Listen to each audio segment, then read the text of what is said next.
ये बात है कुरान की, ये बात है हाथी वाले साल की।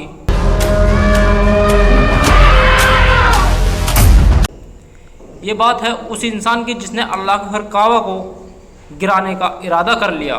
कितना खूबसूरत है मेरा कलीसा, अब पता चलेगा दुनिया को मैं हूँ अब्राहा यमन का हाकिम, और मेरा ये गिरदा घर छीन लेगा मक्का वालों के पैरों की जमीन। ये होगा अब नया काबा। ये बात है सूरह फील की। अलम तरा कैफ फ़अल रब्बुक बिअस्हाबिल फील।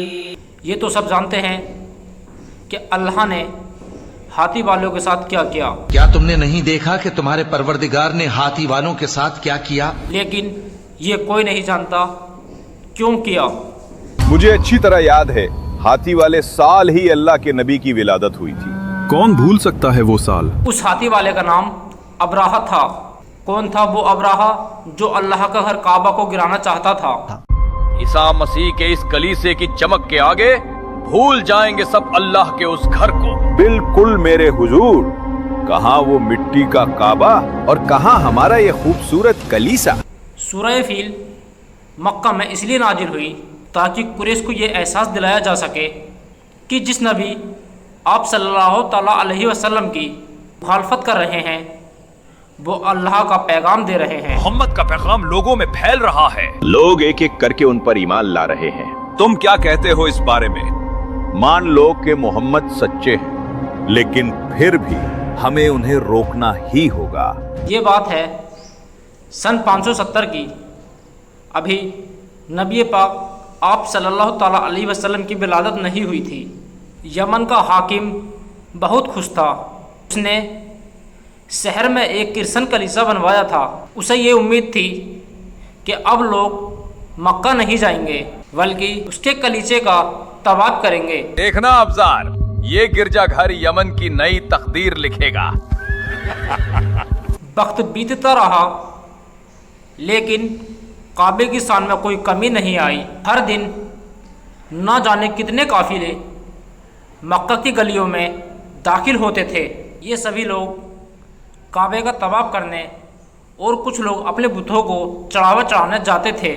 हर गुजरते दिन के साथ साथ अब्राहा का गुस्सा बढ़ता जा रहा था।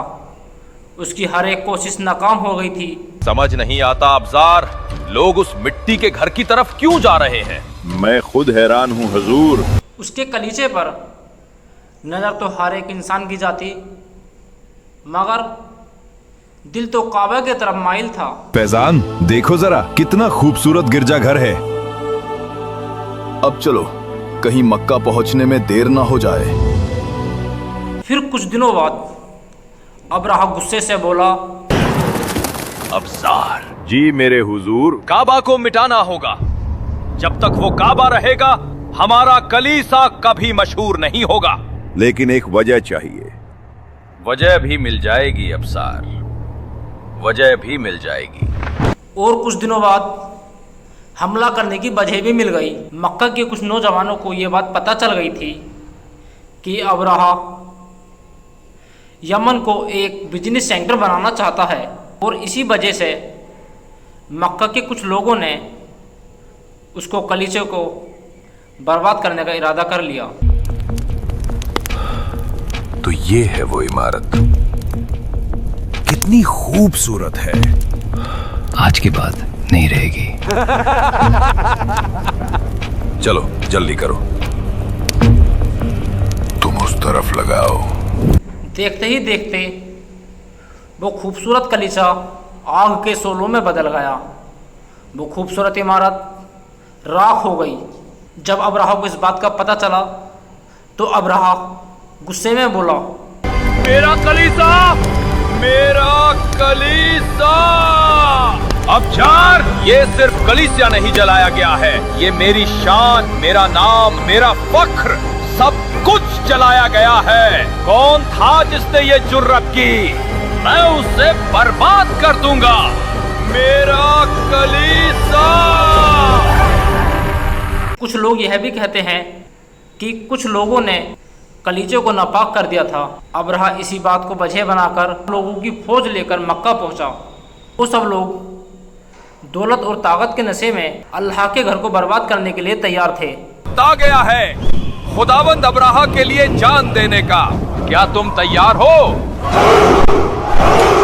और जब अब्राहा की फौज मक्का के करीब पहुंची तो मक्का वालों के होश उड़ गए। मक्का में अफरा तफरी का माहौल बन गया। चलो आगे बढ़ो।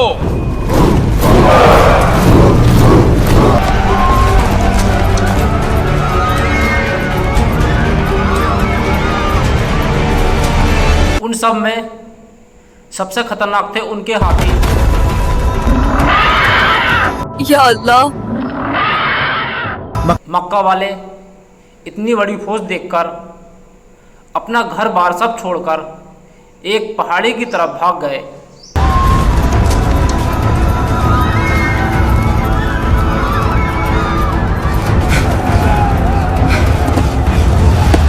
हम मुट्ठी भर लोग इतनी बड़ी फौज का सामना कैसे करेंगे? लेकिन काबा के सरदार आप सल्लल्लाहु ताला अलैहि वसल्लम के दादा अब्दुल मुत्तलिब ने हिम्मत नहीं हारी। उन्होंने फैसला किया वो खुद अब्राहा से बात करेंगे और फिर वो अब्राहा से बात करने पहुंचे। अब्राहा ने अब्दुल मुत्तलिब से कहा, अब्दुल मुत्तलिब, अगर काबा की भीख मांगने आए हो तो लौट जाओ। मैं उसे बर्बाद करके ही यहाँ से वापस जाऊंगा। अब्राहा की ये बात सुनकर अब्दुल मुत्तलिब ने अपना इरादा बदल लिया और कहा, मैं आपसे काबा की बात करने नहीं आया। मैं यहाँ अपने 200 ऊंट लेने आया हूँ जिन्हें आपके सिपाहियों ने कैद कर लिया है। अब्दुल मुत्तलिब की यह बात सुनकर अब्राहा हैरान हो गया और बोला, कमाल है, मांगे भी तो क्या ऊंट? क्या तुम काबा की सलामती नहीं चाहते? काबा का मालिक अल्लाह है, वो उसकी हिफाजत खुद करेगा। मैं ऊंटों का मालिक हूँ, उनकी हिफाजत मेरी जिम्मेदारी है, लिहाजा मेरे ऊंट मुझे दे दीजिए। अब्दुल मुत्तलिब की यह बात सुनकर अब्राहा ने उनके 200 ऊंट वापस कर दिए और बोला, सुबह मैं उस काबा को तोड़ दूंगा। बिल्कुल मेरे हुजूर। उसी दिन मक्का में अफरा तफरी का माहौल था। अब्दुल मुत्तलिब अल्लाह से दुआ मांग रहे थे, ऐ अल्लाह, हमारी मदद कर, हमें इस मुसीबत से निकाल दे। खुदाया, इंसान अपने घर की हिफाजत करता है, तू भी अपने घर की हिफाजत फरमा, रहम कर। ये वो वक्त था जब पूरा मक्का अपने अपने बुतों को भूल गया था और सिर्फ एक ही रब से दुआ मांग रहे थे।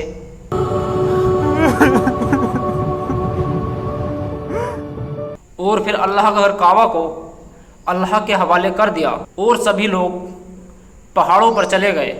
ओ मेरे अल्लाह, तेरा घर काबा तेरे हवाले।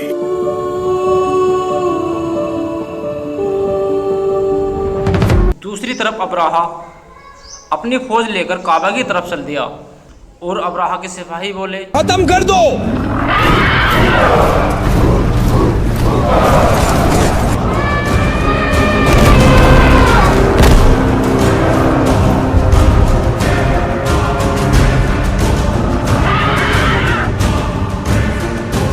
मक्का के सभी लोग पहाड़ से खड़े होकर देख रहे थे।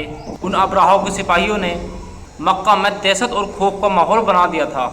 जैसे अब्राहा के हाथी काबा के पास पहुँचे, उसमें से सबसे बड़ा हाथी महमूद ने आगे बढ़ने से मना कर दिया और वो वहीं ज़मीन पर बैठ गया। लाख कोशिशों के बाद भी वो हाथी आगे नहीं बढ़ा।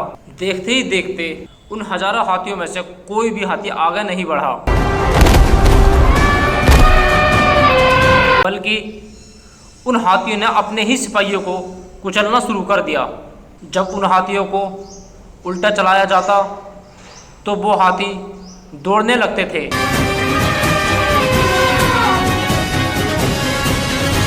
उन हाथियों को जब काबा की तरफ चलाया जाता, वो हाथी आगे नहीं बढ़ते, जमीन पर ही बैठ जाते थे। और फिर अल्लाह का करिश्मा हुआ, लोग हैरान रह गए। बाबा, वो देखिए आसमान की तरफ। ये क्या मुसीबत है। सुभान अल्लाह। देखते ही देखते लाखों परिंदे काबा की हिफाजत के लिए आए। उन परिंदों ने अपने चोंच और पैरों में छोटे छोटे कंकड़ों को पकड़ रखा था।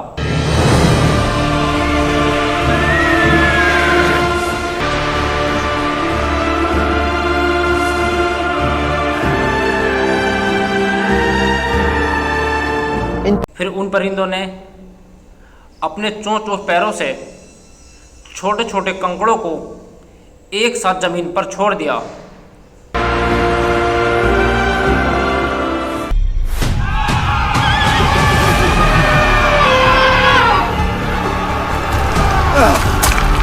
देखने में तो पत्थर छोटे थे, लेकिन गोली की तरह जिस्म को चीर रहे थे।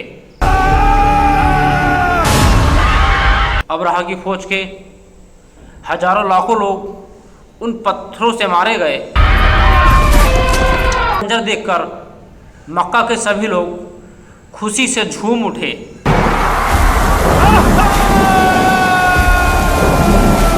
अबरहा की सारी ताकत मिट्टी में मिल गई। अल्लाह ने अबरहा की सारी फौज को मिट्टी में मिला दिया। इस तरह की अल्लाह ने काबा की हिफाजत। ये थी हाथी वाले साल की पूरी स्टोरी। इसी के साथ साथ मैं आपको एक बात और बताते हुए जाता हूँ कि आप सल्लल्लाहु ताला अलैहि वसल्लम की विलादत इस वाक़े के 50 दिन बाद हुई थी।